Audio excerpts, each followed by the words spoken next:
တီကြီးလည်းမေးအောင်ငါပါနေကြတယ်မေးပါနေကြတာ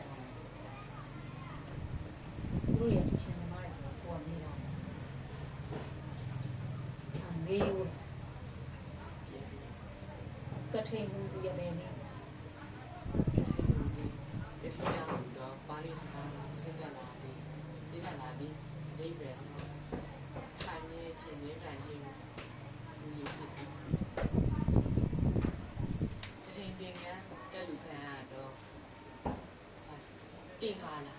တန်ခါတိုင်းတီးမမအဲ့ဒါနဲ့ကြံခဲ့မမအဲ့ဒါ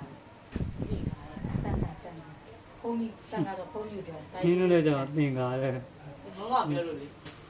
ဟုတ်လေမမပြောချင်းမပြောချင်းနဲ့ကိုကចောင်းသားကိုသိရမှာလေကျမသင်္ခါလားဘာကြီးလဲဆရာမသားနားမလဲဘူးအဲ့ဒီသင်္ခါရဲ့အဓိပ္ပာယ်ကိုသားကိုပြောပြပေးပါလားကိုကမေးရမှာကိုတော့ကိုတာဘာဆိုတော့ကိုကရေးချင်လို့လားရေးလိုက်တယ်ဒီရဲ့အဓိပ္ပာယ်မသိပြနဲ့ရေးနေရင်အဓိပ္ပာယ်မရှိဘူးကြောင်းတက်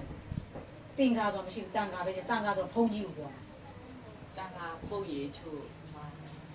တန်ခါပုတ်ရည်မဟုတ်ပါဘူးတန်ခါတိတ်ခါတန်ခါမှာတိတ်ခါရှိတန်ခါတိတ်ခါပုတ်ရည်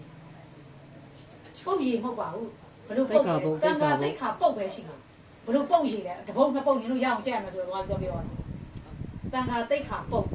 တန်ခါမှာတိတ်ခါပုတ်ရှိတယ်လူမှာလူတိတ်ခါရှိတယ်တန်ခါမှာတန်ခါတိတ်ခါရှိတယ်ဆရာမမှာဆရာမတိတ်ခါရှိတယ်စစ်သားမှာစစ်သားရဲ့တိတ်ခါရှိတယ်ဘာဘာကြီးရဲ့တိတ်ခါရှိတယ်မေစုမှာမေစုရဲ့တိတ်ခါရှိတယ်အဲ့ဒီလူတိုင်းမှာကိုယ့်ရဲ့တိတ်ခါကိုရှိတာကိုပြောတာ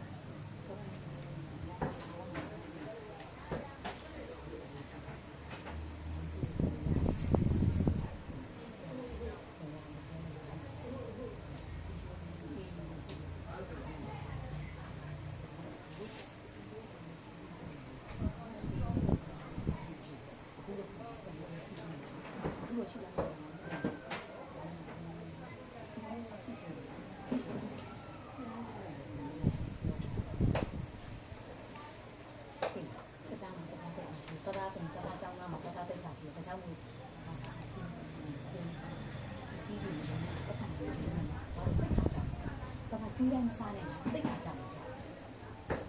တတဟိုတနေ့ကဒီကမှားပြီးတော့ပြည့်တယ်တတတိတ်ခါကြတယ်အဲ့ဒီဟာတိတ်ခါနေစားတယ်အဲ့ဒါကြောင့်ပါလဲဆိုမေးရသူ့